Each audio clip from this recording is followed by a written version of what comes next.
ingin mengajarkan kalian tentang materi kita yang berkaitan tentang fikih. Jadi sebelum kita mau membahas materi kita di materi baru kita, Bapak ingin menanyakan kepada kalian tentang materi sebelumnya yang berkaitan tentang apa? Tentang salat. Materi sebelumnya salat fardu. Apa aja itu salat fardu? Salat fardu ada berapa? 5. Ada 5, baiklah. Salat fardu itu ada 5. Yang pertama, salat subuh. Kemudian salat zuhur. Kemudian yang ketiga salat asar. Yang keempat salat maghrib. Kemudian yang terakhir salat isya. Baiklah. Mungkin sudah paham ya buat materi sebelumnya.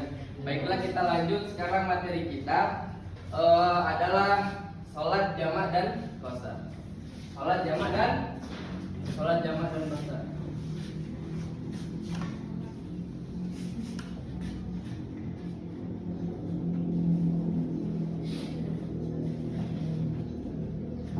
Oke. Sebelum kita masuk ke materi, mungkin Bapak absen dulu ya. Bapak absen dulu para adik-adik ya. Bapak absen dulu. Azri ada. Kemudian Faldi. Kemudian Nurjana. Kemudian Hakina. Mungkin ada yang sakit? Gak ada ya? Ada yang sakit Pak. Ada? Siapa? Ayu. Oh, Ayu ya? Ayu lagi izin ya? Oke. Mungkin nanti bisa dikasih tahu pada Ayu buat materi ini ya. Oke. Kita mau bahas tentang sholat jamak dan qasar. Jadi sholat jamak dan qasar itu apa? Sholat jamak adalah sholat yang menggabungkan 2 sholat fardu dalam satu waktu. Ya, itu pengertian dari sholat jamak. Kemudian kalau sedangkan sholat qasar itu adalah meringkas jumlah rakaat sholat fardu yang 4 rakaat menjadi 2 rakaat saat dalam perjalanan ataupun safar. Nah, adapun contoh dalam sholat jamak dan qasar. Sholat jamak ya. Sholat jamak dan qasar. Nah, ini dibagi menjadi 2. Jadi kalau jamak tadi itu menggabungkan sholat fardu dalam satu waktu. Digabungkan ya. Digabungkan dalam satu waktu. Digabungkan dalam satu waktu. Sedangkan kalau qasar itu adalah meringkas jumlah rakaat. Jadi meringkas ya.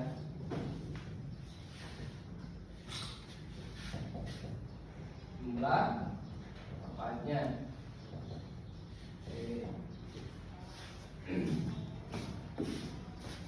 Sampai sini paham ya? Apa maksud dari sholat jamak dan qasar. Sedangkan sholat jamak itu dibagi lagi menjadi 2 jenis ya. 2 jenis. Nah, 2 jenis ini apa? Jamak apa? Jamak takdim dan jamak takhir. Takdim dan takhir.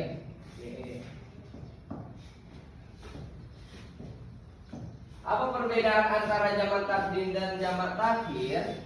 Jadi jamak takdim itu menggabungkan sholat dan menggabungkan 2 sholat dan dikerjakan di waktu sholat pertama.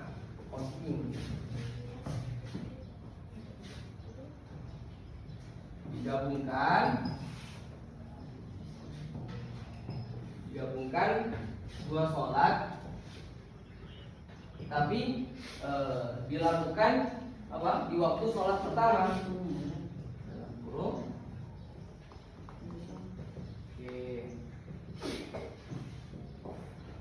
Sedangkan jamak takhir itu apa? Menggabungkan dua sholat dan dikerjakan di waktu sholat kedua. Kebalikannya ya. Nah, tapi dikerjakan itu di waktu sholat kedua. Nah. Oke, contohnya bagaimana? Contohnya jamak takdim itu zuhur, zuhur asar, zuhur asar dikerjakannya di zuhur, zuhur sama asar tapi dikerjakannya di zuhur. Ya itu kalau misalnya jamak takdim. Sedangkan jamak takhir begitu sebaliknya, jamak takhir itu menjamak sholat zuhur dan asar tapi dikerjakan di waktu asar. Kita sebaliknya. Ini masih bisa dipahami.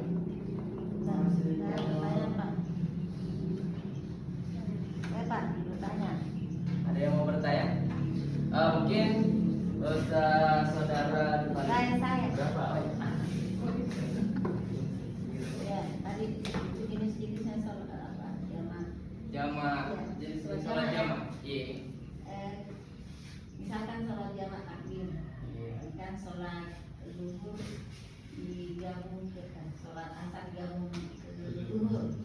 Pertanyaannya Pak, apa yang duluan yang kita laksanakan? Zuhur dulu baru asar. Kalau takhir kan zuhur ke asar. Sholat apa duluan yang kita sholat? Ada pendapat yang mengatakan ya sholat zuhur dulu kemudian asar. Jadi kalau ya mungkin terakhir yang saya tanyakan yang terakhir ya. Baiklah. Mungkin kalau misalnya ada zuhur dan asar, ini kan bahas kita jamak takhir ya. Kenapa dibilang kalau misalkan jamak takhir tadi itu sholat yang digabungkan dua sholat tapi dikerjakan di akhir. Nah, yang pertanyaan dari saudari itu adalah dikerjakan jadi yang dikerjakan asar dulu atau zuhur dulu atau asar. Nah, tapi di sini dijelaskan waktu dikerjakan itu kan asar. Tapi dalam pendapat ulama itu boleh juga dikerjakan sholat zuhur dulu, kemudian boleh juga sholat asar dulu. tapi kan zuhur yang ikut asar. Ya, sebenarnya kan kalau dihitung waktunya kan zuhur dulu sebelumnya. Jadi lebih baiknya kita ngikutin aja. Jadi waktu zuhur dulu, kemudian asar. Jadi maksudnya kita kerjakan kan contoh kalau jamak takhir kan kita terlambat sholat zuhur. Nah, tapi nggak terlambat ya, apa sih? Contohnya kan zuhur dan asar dikerjakan di waktu asar. Maksudnya kan kita mau kerjakan sholat di waktu sholatnya itu di waktu asar, tapi dalam konteks kita mau sholatnya itu apa? Boleh zuhur, boleh zuhur, boleh asar di awal. Lebih baiknya zuhur dulu, karena kan ngikutin waktunya. Zuhur dulu, baru asar. Kan yang asar dulu zuhur. Bisa juga. Bisa juga. Iya. Afdal zuhur dulu. Ya, karena biasa kita sholat misalkan sholat isya itu jamaah. Iya. Itu jamaah dulu baru sholat maghrib atau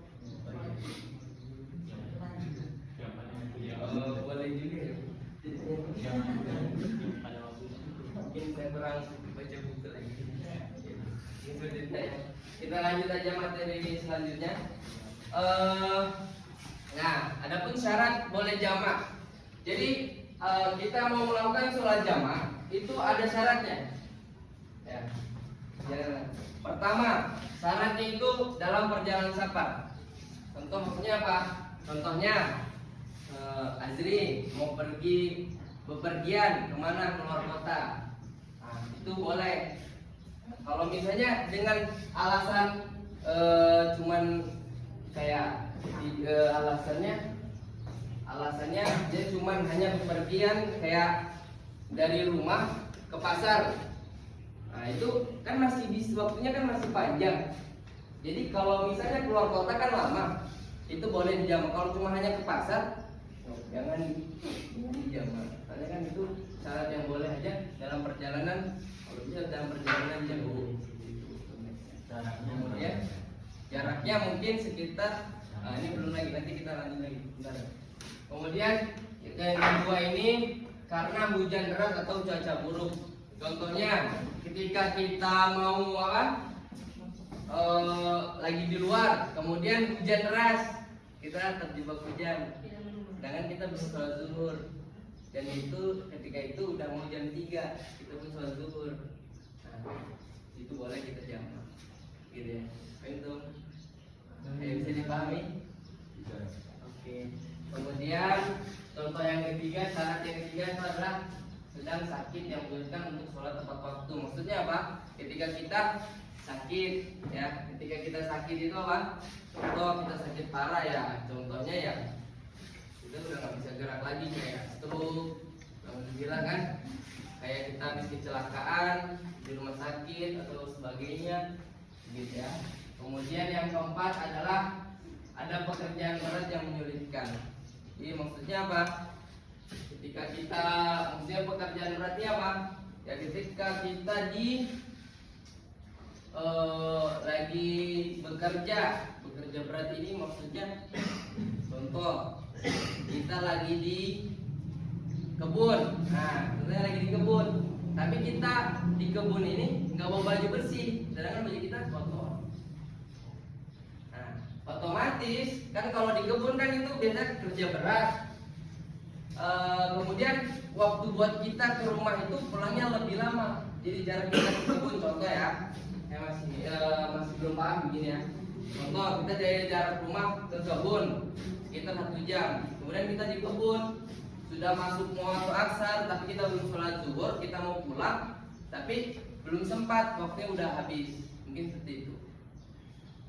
Nah, kemudian Kalau setiap hari ke kebun Pak, ya kalau setiap hari ke kebun mungkin Aman juga. nggak mungkin ya setiap hari. orang pekerjaan ke petani. Oh, iya, siap.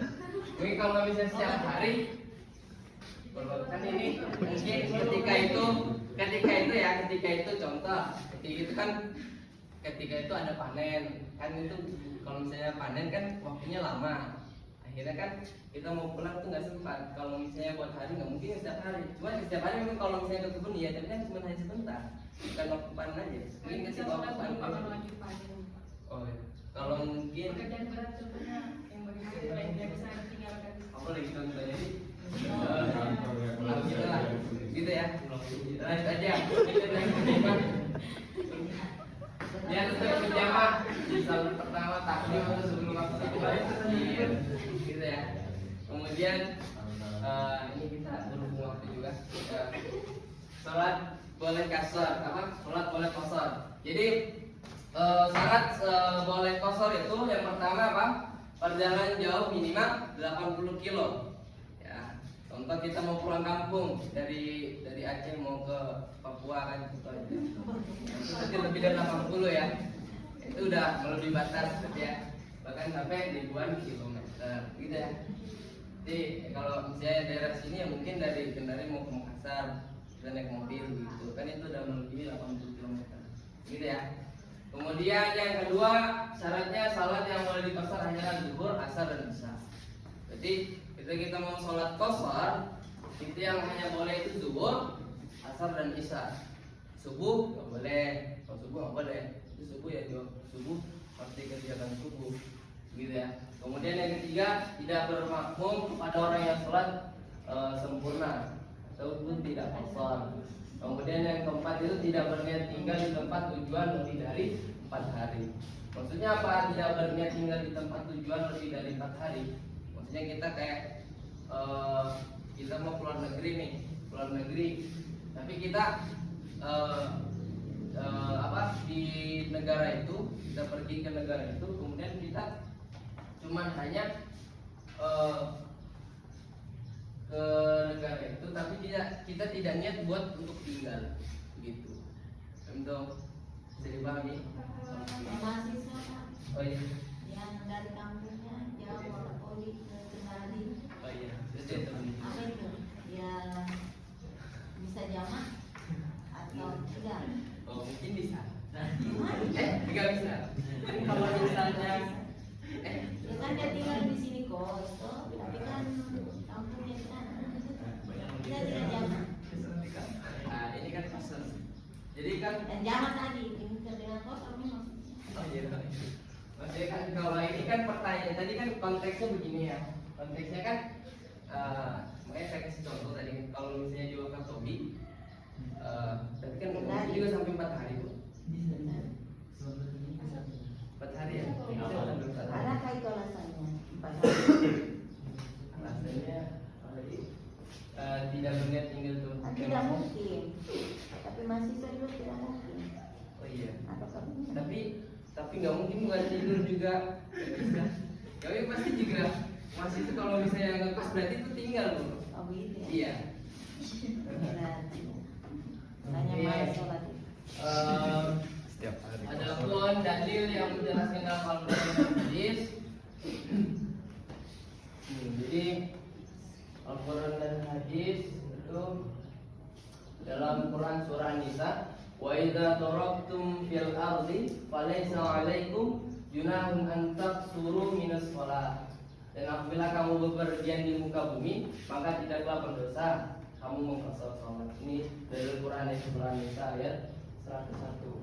Kemudian dalil hadisnya, karena Rasulullah SAW idza irtahala qabla an tadhiqa samsu akhara al-dhuhra ila al-asri. Jadi Rasulullah itu apabila bepergian sebelum matahari tergelincir, maka beliau mengakhirkan sholat zuhur sampai asar. Hadis riwayat Muslim. Mungkin hikmah yang diperbolehkan, jadi hikmah yang kita dapat diperbolehkannya sholat jamak dan qasar itu, yang pertama kita diberikan kemudahan bagi umat Islam itu dalam melaksanakan sholat. Jadi Allah itu kurang baik apa gitu ya. Jadi kita tuh udah bersyukur, udah bisa, biasanya kan kita udah dikasih kewajiban. Nah, udah bisa kewajiban kita telat, kita bisa menjamak, kemudian bisa mengqasar sholat. Kan gitu. Kemudian jadi kayak kita dipermudah lah buat menjalankan ibadat kita kepada Allah. Kemudian yang kedua menunjukkan bahwa agama Islam itu fleksibel dan penuh rahmat. Kemudian yang ketiga meningkatkan kesadaran bahwa ibadah tetap bisa dilakukan dalam kondisi keadaan sulit ya. Walaupun kita dalam keadaan sulit ya, Allah masih ada kayak memberikan rukhsah itu maksudnya kesempatan buat apa? Keringanan buat kita buat melakukan sholat apa segala macam ibadahnya, yang penting kewajiban kita terhadap Allah, gitu ya. Mungkin sampai sini bisa dipahami? Bisa ya. Baiklah.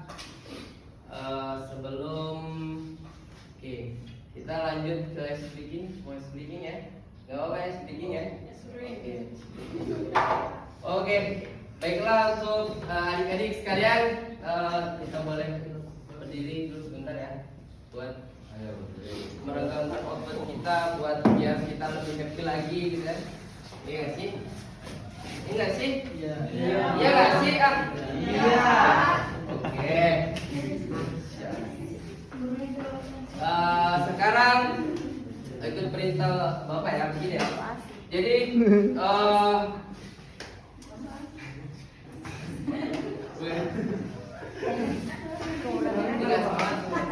tadi nggak semangat, makanya kalau lagi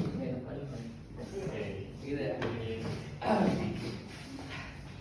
Jadi perintahnya begini, kalau misalnya saya bilang begini, perintahnya begini, kalau misalnya kepala, pundak, hidung. Jadi kalau misalnya, jadi semua pandangan ikuti saya, lihat ke saya maksudnya, lihat ke saya. Kalau misalnya saya bilang Pokoknya kalau misalnya saya bilang pundak, saya pegang begini, berarti ngikutin begini itu salah. Begitu. Paham? Paham? Di sini paham? Berarti yang salah habis itu pusat. Oke? Oke. Baiklah.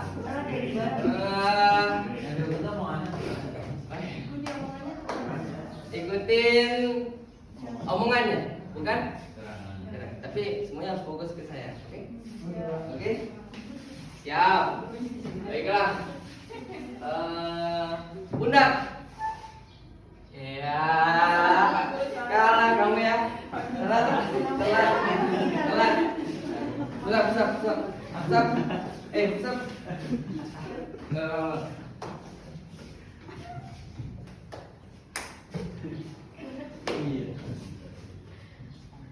Hidung. Iya. Pusat. Iya.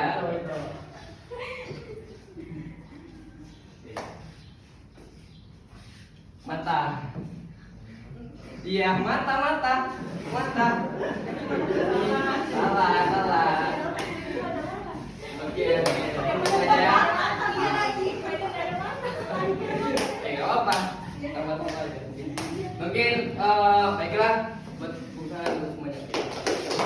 Terima kasih untuk semuanya. Mungkin Ustaz ingin memberikan tugas buat kalian, tugas kelompok ya, buat mungkin yang buat putra, mungkin berikan contoh kasus ya tentang sholat jamaah. Contoh kasusnya apa? Ini, jadi contohnya ya. Contoh kasus, nah ini contoh kasusnya. Contoh di sini Ahmad melakukan perjalanan di Bandung ke Jogja sekitar 50 km per jam. Dalam perjalanan ini Ahmad boleh melakukan jamaah takdim, jamaah qashar juga. Jadi di sini tugasnya kalian adalah kalau kelompok ikhwan, kelompok laki-laki, buatkan contoh kasus yang berkaitan dengan sholat jamaah. Kemudian yang putri buat contoh sholat qashar. Di sini bisa dipahami?